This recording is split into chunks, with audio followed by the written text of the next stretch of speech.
Dhaka medical college হাসপাতালে চিকিৎসকদের সাথে ঢাকা বিশ্ববিদ্যালয়ের শিক্ষার্থীদের সংঘর্ষ হয়েছে। এতে দুপক্ষের বেশ কয়েকজন আহত হয়েছেন। ঘটনার পর থেকে জরুরি বিভাগে চিকিৎসা সেবা বন্ধ রয়েছে। বিকেল 5:30টার দিকে হাসপাতালের জরুরি বিভাগ থেকে এই সংঘর্ষের সূত্রপাত প্রত্যক্ষদর্শীরা জানিয়েছেন। ঢাকা বিশ্ববিদ্যালয়ের এক শিক্ষার্থী চিকিৎসার জন্য বিকেলে জরুরি বিভাগে আসেন। সরকারি ঔষধ সরবরাহ না থাকায় তাদের বাইরে থেকে ঔষধ কিনে আনতে বলা হলে কথা কাটাকাটি হয়। উত্তেজনা ছড়িয়ে পড়লে কয়েক দফায় হয় হাতাহাতি এবং ধাওয়া পাল্টা ধাওয়া।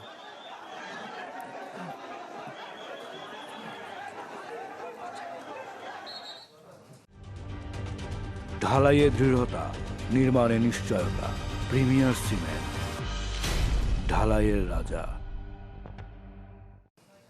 দর্শক, এই বিষয়ে আরো জানার চেষ্টা করব। সহকর্মী হিরণ খান আমাদের সাথে যুক্ত আছেন।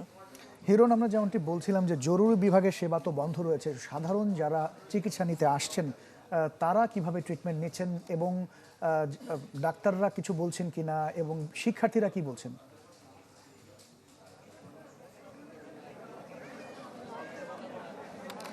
ইমতিয়াজ, আপনি কিন্তু এইমাত্র দর্শকদেরকে জানিয়ে দিয়েছেন যে আসলে কি কারণে এই উত্তেজনাকর পরিস্থিতি, এবং এখন আমি রয়েছি ঢাকা মেডিকেলের যেই মূল ফটকটি রয়েছে জরুরি বিভাগে, সেই মূল ফটকের সামনে। এবং এইখানের চিত্র আপনাকে দেখাতে চাই। 5:30 থেকে এই ঘটনা, তারপরে কিন্তু আসলে প্রথমেই এই মূল ফটকটি বন্ধ করে দেওয়া হয় এবং এই মূল ফটকটি বন্ধ করে দেওয়ার সাথে সাথে কিন্তু আইন শৃঙ্খলা বাহিনীর সদস্যরা তারা এখানে অবস্থান নেন যাতে কোনো ধরনের অপ্রীতিকর কোনো ঘটনা না ঘটে, সেটি কিন্তু আসলে তারা নজরদারিতে রেখেছেন। এবং আপনি দেখতে পাচ্ছেন যে মূল ফটকের যেই গেটটি রয়েছে সেই গেটটি বন্ধ রয়েছে এবং ভিতরে ঢাকা মেডিকেলের যারা শিক্ষার্থীরা রয়েছেন তারা রয়েছেন এবং ডাক্তাররা রয়েছেন। ছোট করে যদি আমি একটু শুনতে চাই, একটু যদি বলেন ভিতরে কি অবস্থা, আপনাদের কোনো রকম কোনো অভিযোগ আছে কিনা একটু যদি বলেন। অভিযোগ তো শুরু থেকেই আছে, কোনটা শুনতে চাচ্ছেন বলেন? আপনাদের স্পেসিফিক কোনো অভিযোগ থাকলে আপনারা বলেন। অভিযোগ হইতেছে, দেখেন ওরা এখানে ক্রাউড করে রাখছে কিসের জন্য? ওদের প্রাইড প্রদর্শন করার জন্য, যে আমরা ঢাবি ক্যাম্পাস, আমরা যেখানে যাইবো সেখানে আমাদেরকে ভিআইপি ট্রিটমেন্ট দেওয়া লাগবে। ভিআইপি হচ্ছে গিয়ে প্রিন্সেস বা হচ্ছে গিয়ে কিং ট্রিটমেন্ট দেওয়া লাগবে, এমন একটা অবস্থা। বাট রোগীর ক্ষেত্রে তো এটা পসিবল না, তাই না? পরিস্থিতি আসলে কতক্ষণ থাকবে? যতক্ষণ না পর্যন্ত ওনারা ক্রাউড ক্লিয়ার করতেছে, যারা হামলাকারী ছিল ওদেরকে আমাদের কাছে শনাক্ত করার জন্য যথেষ্ট এভিডেন্স দিচ্ছে, ততক্ষণ পর্যন্ত আমাদের জিনিসটা চলবে। ধন্যবাদ আপনাকে। আপনি যেমনটি জিজ্ঞেস করছিলেন যে জরুরি বিভাগের যেই চিকিৎসা সেবা সেটি আসলে কি পরিস্থিতি, সেটির একটি চিত্র আপনাদেরকে দেখাবো। যেহেতু মূল ফটকটি বন্ধ রয়েছে, ঢাকা মেডিকেলের ঠিক পাশেই কিন্তু আসলে এই টিকিট কাউন্টার, এবং এই টিকিট কাউন্টারে কিন্তু আমরা দেখতে পাচ্ছি চিকিৎসা সেবা এবং টিকিট দেওয়া হচ্ছে। আপনাকে কি টিকিট দেওয়া হয়েছে? হ্যাঁ। কি সমস্যা আপনার? সমস্যা, মাথার সমস্যা আছে, মাথা। আচ্ছা, এসেই তো আপনি পেয়েছেন? হ্যাঁ, এসে পেয়েছি। এবং আপনি দেখতে পাচ্ছেন যে তারা কিন্তু চিকিৎসা